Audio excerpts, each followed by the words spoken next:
Bien chers amis de Café Évangile, Jésus, le voyant couché là et apprenant qu'il était dans cet état depuis longtemps, lui dit « Veux-tu être guéri ?» Bien chers amis, il y a deux moments dans l'évangile que nous venons d'écouter qui doivent retenir notre attention, spécialement ces derniers jours de cheminement vers la Pâque. Cette rencontre de Jésus avec ce paralytique qui avait ce désir profond de parvenir à la guérison. Et à la question du Seigneur, il a répondu avec ces paroles: « Seigneur, je n'ai personne pour me plonger dans la piscine au moment où l'eau bouillonne, et pendant que j'y vais, un autre descend avant moi. Je n'ai personne. » Et ces paroles-là, combien de fois nous n'avons pas prononcé dans notre vie? Combien de fois nous n'avons pas fait cette expérience d'être abandonnés à notre sort? Je n'ai personne. Quand devant les croix de la vie, les incompréhensions, tu te retrouves seul. Quelle sensation cela est? Mais il y a une chose importante, c'est que cette étape est décisive dans la vie. L'expérience d'être seul, d'être laissé seul devant ton sort est une expérience qui amène à prendre conscience, ou qui doit amener à prendre conscience de que nous sommes créés pour aimer et être aimés. Et par conséquent,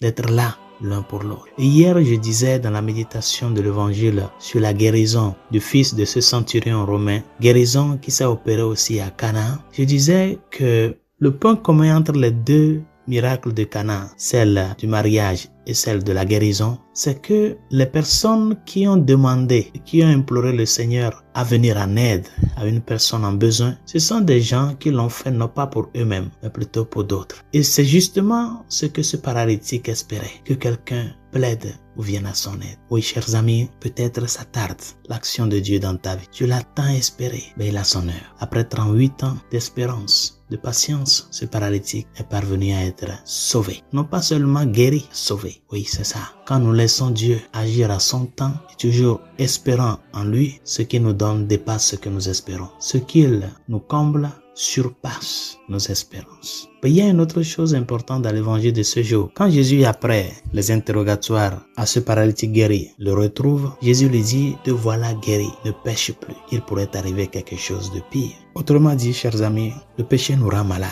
Et personne ne veut passer la vie tout en étant malade. Nous tous, nous voulons être sur les deux pieds, évacués à nos occupations. Je ne suis pas venu pour les bien portants, mais pour les malades. Il est le Dieu qui vient partager ton sort. Il l'a partagé jusqu'à te faire parvenir à la grâce de la guérison. Et c'est pour cela, chers amis, il est important de que dans notre rencontre avec le Christ, que nous ayons une résolution, que nous prenions une résolution et de nous ouvrir à la grâce pour que cette résolution s'accomplisse. Il veut ton bien, il veut ton salut. Et c'est pour cela qu'il te rappelle, te voilà guéri. Toi qui espérais voir son action dans ta vie, ne désespère pas.